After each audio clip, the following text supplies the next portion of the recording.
Salam alaikum tout le monde, j'espère que vous allez bien là où vous êtes dans ce monde et bienvenue à toutes et à tous sur Poussière des lettres, la chaîne qui vous remet au français dans la bonne humeur. Ravi de vous retrouver dans un nouvel épisode où nous allons étudier les pronoms compléments. Ce cours sera divisé en deux parties. Dans cette première partie, nous allons nous intéresser aux pronoms compléments d'objet direct. Et nous verrons prochainement la deuxième partie qui sera consacrée aux pronoms compléments d'objet indirect. J'espère que vous êtes confortablement installés et ça commence maintenant. Étudions à présent les pronoms compléments d'objet direct. On va voir quels sont les pronoms compléments d'objet direct, la place du pronom complément dans la phrase et le pronom en. Analysons en détail les constituants de cette phrase interrogative. Le camelot distribue le journal? Distribue est le verbe d'action. Qui distribue le journal? C'est le camelot. Il est donc l'acteur de l'action. Le camelot est le sujet. Le groupe de mots « le journal » subit l'action accomplie par le sujet, le camelot, vient directement après le verbe d'action distribue pour en compléter le sens. Pas de préposition. En plus, on peut poser la question quoi après le verbe. Le camelot distribue quoi?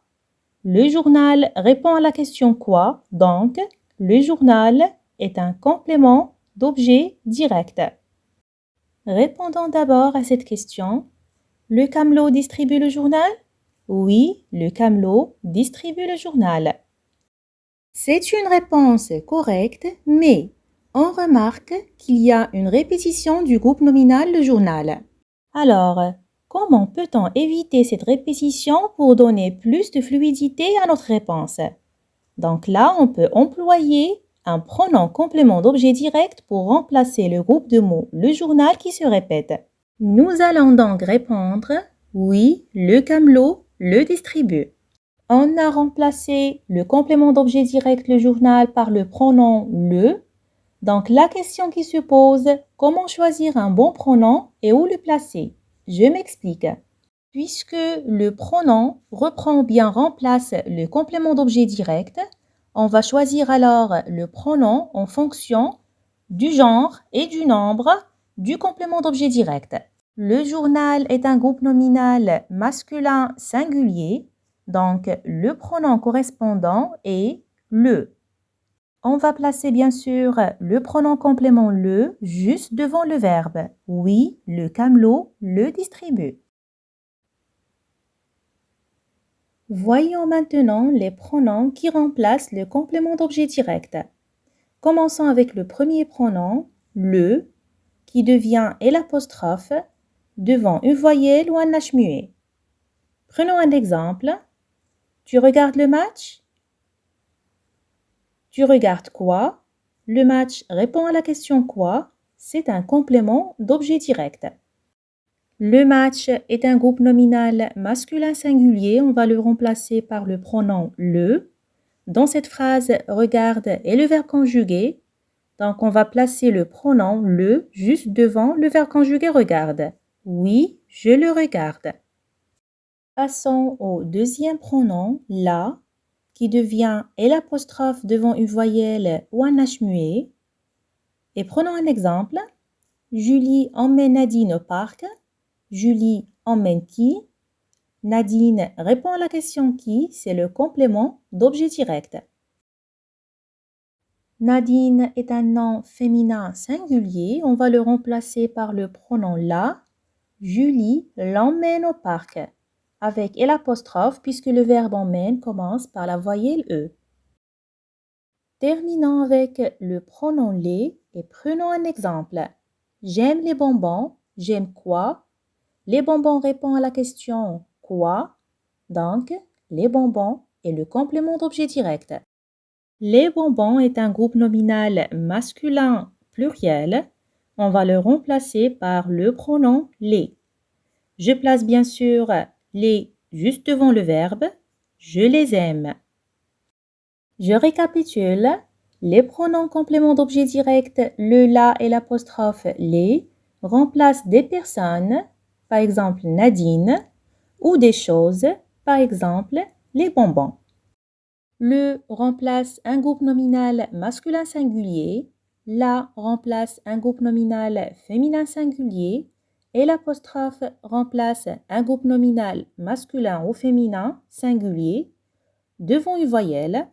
Et enfin, les remplace un groupe nominal masculin ou féminin au pluriel. Il existe d'autres pronoms qui représentent seulement des personnes. Me, qui devient M' devant une voyelle ou un H muet. Un exemple, il me regarde. Te, qui devient T' devant une voyelle ou un H muet. Par exemple, elle t'appelle. Nous, par exemple, tu nous remercies. Vous, par exemple, je vous connais. Continuons avec la place des pronoms compléments dans la phrase et commençons par le premier exemple. Vous connaissez Martine? Vous connaissez qui? Donc Martine répond à la question qui, c'est le complément d'objet direct. Martine est un nom féminin singulier, on va le remplacer par le pronom la. Dans cette phrase, le verbe conjugué est connaissez, on va placer le pronom la juste devant le verbe. Oui, je la connais. Le deuxième exemple, ils ont regardé le film? Ils ont regardé quoi? Le film répond à la question quoi, c'est le complément d'objet direct. Le film est un groupe nominal masculin singulier, on va le remplacer par le pronom le. Dans cette phrase, le verbe regarder est conjugué à un temps composé, au passé composé, ont regardé. On va placer le pronom le juste devant l'auxiliaire. Bien sûr avec et l'apostrophe puisque la première lettre de l'auxiliaire est une voyelle. Passons au troisième exemple. Tu veux regarder le film? Donc le film est le complément d'objet direct. C'est un groupe nominal masculin singulier. On va le remplacer par le pronom le. Dans cette phrase, on a un verbe conjugué veut, suivi d'un autre verbe à l'infinitif, regarder. Dans ce cas, on ne place pas le pronom devant le verbe conjugué, on le place devant le verbe à l'infinitif. Oui, je veux le regarder. Et terminons avec le dernier exemple. Je peux regarder le film? Le film est le complément d'objet direct. C'est un groupe nominal masculin singulier. On va le remplacer par le pronom le. Alors, si on répond par oui, la phrase est donc affirmative. On va placer le pronom après le verbe. Oui, regarde-le. Si on répond par non, la phrase est donc négative. On va placer le pronom devant le verbe et après ne. Non, ne le regarde pas maintenant. Je récapitule. Placer le pronom complément d'objet direct juste devant le verbe, c'est la règle normale, la plus fréquente. Mais puisque chaque langue a ses règles et ses exceptions, voici des exceptions à retenir. La première, si la phrase contient un verbe conjugué et un verbe à l'infinitif, on ne place pas le pronom complément devant le verbe conjugué, on le place devant le verbe à l'infinitif. La deuxième exception, à l'impératif, le pronom complément se place après le verbe à la forme affirmative. Et terminons notre cours avec le pronom en.